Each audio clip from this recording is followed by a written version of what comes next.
Cube point के इस YouTube channel पर आप सभी लोगों को एक बार फिर से स्वागत है। इस चैनल पर हम लोग एनसीईआरटी क्लास 10th के गणित के बुक को हल कर रहे हैं। इस वीडियो लेक्चर में हम लोग एक्सरसाइज 1.2 के प्रश्न संख्या 1 को सॉल्व करेंगे। इस प्रश्न में निम्नलिखित संख्याओं को आवाज गुणनखंड के रूप में लिखना है, जो कि पहली प्रश्न संख्या 140 को आवाज गुणनखंड के रूप में लिखना है। 156 है, 3825 है, चौथा प्रश्न 5005 है, पाँचवा प्रश्न 7429 है।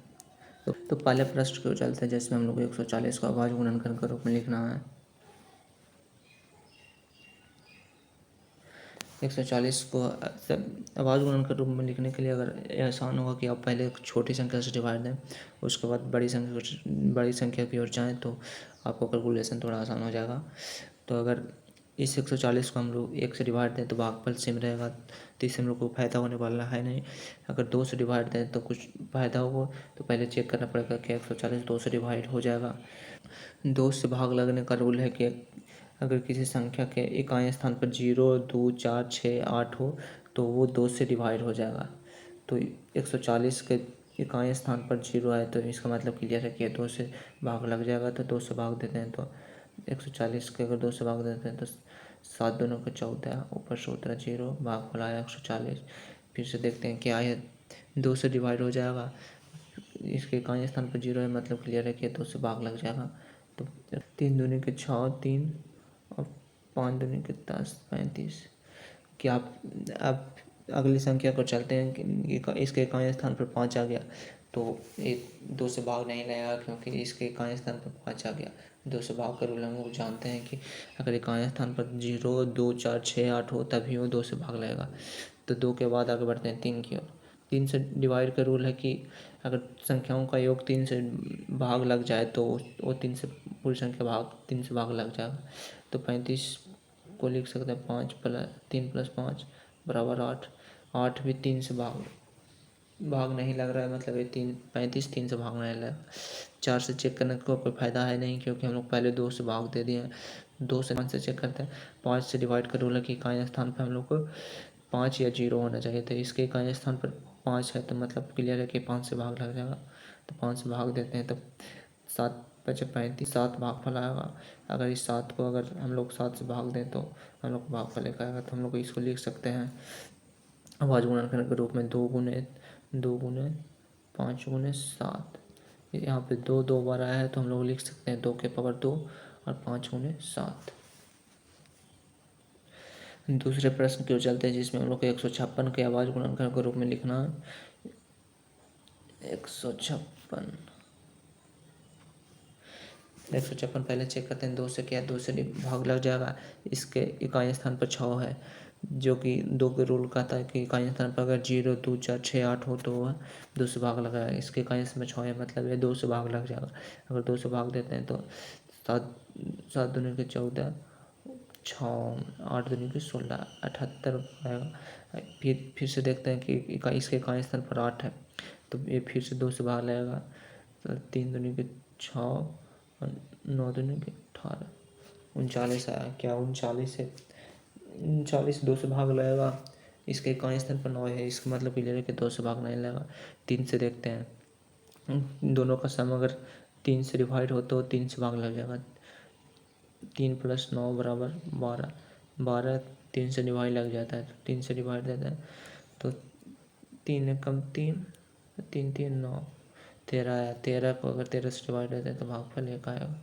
जो हम लोग को आवाज गुणनखंड मिला 2 गुने 2, 3 गुने 13।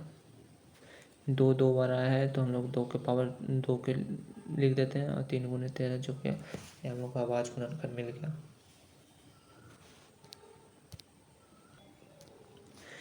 तीसरा प्रश्न है, जिसमें हम लोग को 3825 को आवाज गुणनखंड के रूप में लिखना है। 3825। तो पहले चेक करते हैं क्या है, 2 से भाग लग जाएगा। 2 से भाग लगने का रूल है कि इकाई स्थान पर 0, 2, 4, 6, 8 होना चाहिए। इसके इकाई स्थान पर 5 है, इसका मतलब क्लियर है कि 2 से भाग नहीं लगा। आगे देखते हैं 3 से डिवाइड का रूल है कि सभी संख्याओं का योग अगर 3 से विभाजित हो तो ये पूरी संख्या 3 से विभाजित होगी। अगर सब संख्याओं को जोड़ते हैं। 3 + 8 11, 11 + 2 13, 13 13 + 5 18, 18 3 से विभाजित है, इसलिए पूरी संख्या 3 से विभाजित होगी। अगर 3 से भाग देते हैं तो 3 × 3, 3 दूनी के 6, 7 21 और 2 बचती है 15। फिर से देखते हैं क्या है। फिर 3 से विभाजित हो जाएगा। तो संख्याओं को जोड़ते हैं। 1 + 2 3, 3 + 5 3 + 7 10 और 10 + 5 15, 15 फिर से 3 से विभाजित है, मतलब क्लियर है कि 3 से विभाजित होगा। 3 से फिर से विभाजित होते हैं। 4 × 3 12 और 3 दूनी के 6 और बचती है 15।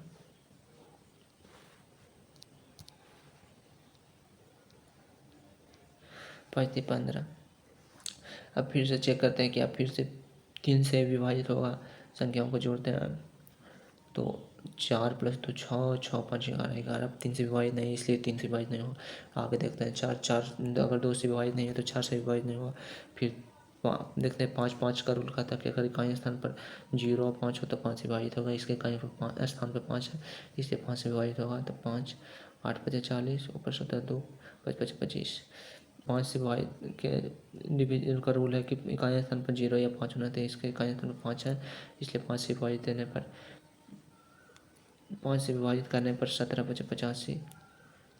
और जब इस 17 को 17 से विभाजित करते हैं तो 1, तो इसको हम लोग लिख सकते हैं 3 ×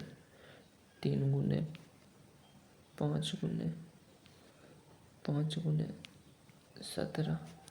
यहाँ पर हम लोग को जो 3 × 3 2 बार आया, 5 × 5 2 बार आया, तो इसे हम लोग लिख सकते हैं 3 की पावर 2, 5 की पावर 2 और 17। अगली संख्या पर चलते हैं जिसमें हम लोग का 5 × 5। इस 5 × 5 को अभाज्य गुणनखंड के रूप में लिखना है। तो 5 × 5 को अभाज्य गुणनखंड के रूप में लिखते हैं।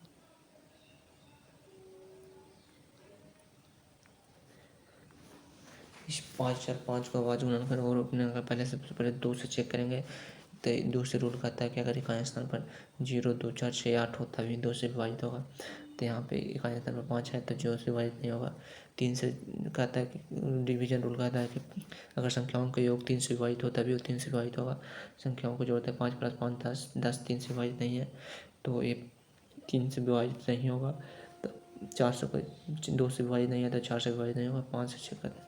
5 से अगर इकाई स्थान पर 5 या 0 तभी 5 से विभाजित होगा, या इसके इकाई स्थान पर 5 है इसलिए 5 से विभाजित होगा।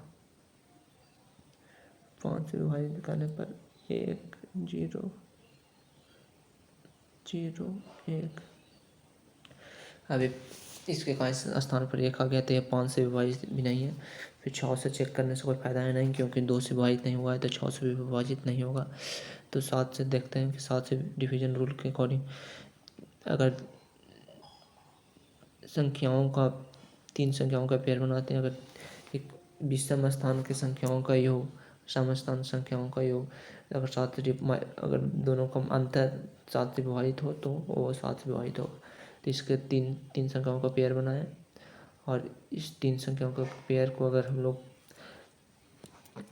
सम संख्या के स्थान पर के नंबर और विषम संख्या के स्थान पर के नंबर को माइनस अंतर निकालते हैं तो हम लोग को अंतर 0 आएगा। 0 7 से डिवाइड करते हैं तो 7 से डिवाइड हो जाएगा।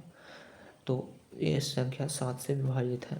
तो 7 से विभाजित करके देखते हैं तो 7 कम 7 ऊपर से 30 7 चौको 28 और 7 21।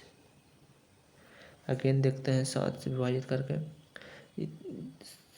3 संख्याओं का पेयर बना के और समस्थान, या फिर दूसरा रूल होता है कि इकाई स्थान की संख्या को दोगुना करके अगर तो इन दोनों संख्याओं का में से आगे वाली संख्या में से घटा दें, अगर वो 7 से विभाजित है तो 7 से विभाजित होगा।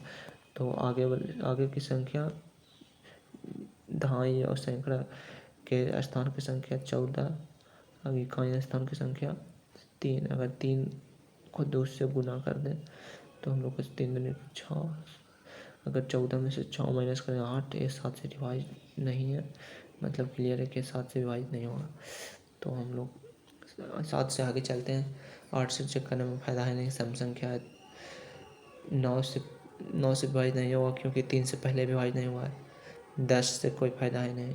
11 से पता करते हैं तो 11 से अगर अल्टरनेटिव संख्याओं का योग का अंतर अगर 11 से विभाजित हो तो वो 11 से विभाजित होगा, तो 4 - 4 बराबर 0, मतलब है 11 से विभाजित हो जाएगा।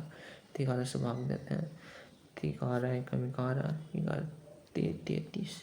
अब इस 13 को 13 से विभाजित करने पर 1, तो इसे हम लोग लिख सकते हैं 5 गुने 7 गुने 11 गुने 13।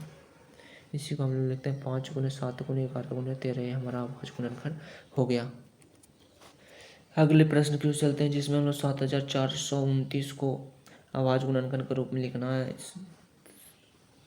7429 इसके इकाई स्थान पर सबसे पहले छोटी संख्या से चेक करते हैं। तो छोटी संख्या से चेक करने पर इकाई स्थान पर इसके 2 4 6 8 0 नहीं है, मतलब 2 से विभाजित नहीं होगा।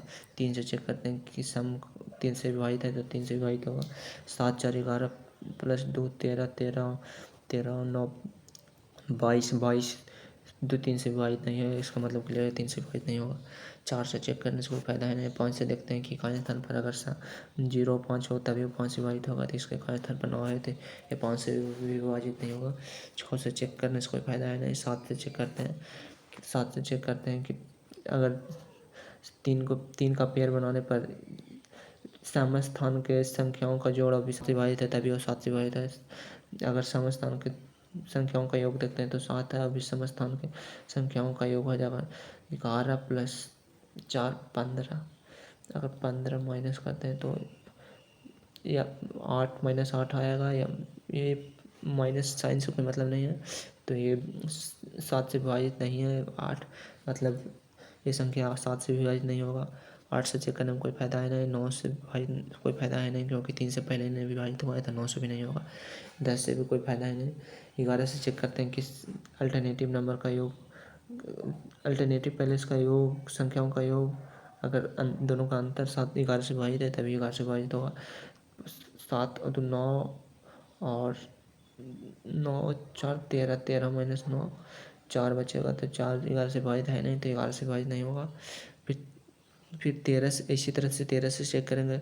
14 से चेक करने का फायदा है नहीं। 15 से भी कोई फायदा नहीं। 16 से भी फायदा नहीं है। तो 17 × 4 = 68, 4 6 बचा था 62 हुआ।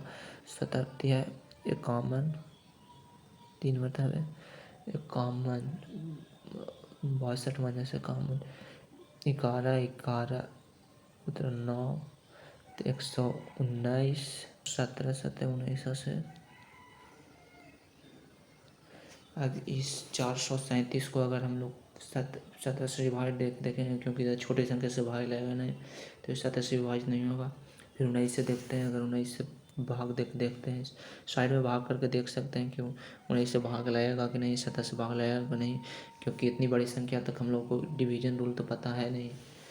तो अगर हम लोग 19 से भाग देते हैं तो 43 - 37 5 ऊपर 7 57, 19 - 57 23, 23 को अगर 23 से भाग देते हैं तो 1 मतलब है, तो हम लोग का अभाज्य गुणनखंड हो गया 17 × 19 × 23। इसे हम लोग लिख सकते हैं 17 × 19 × 23, ये अपना अभाज्य गुणनखंड हो गया। धन्यवाद।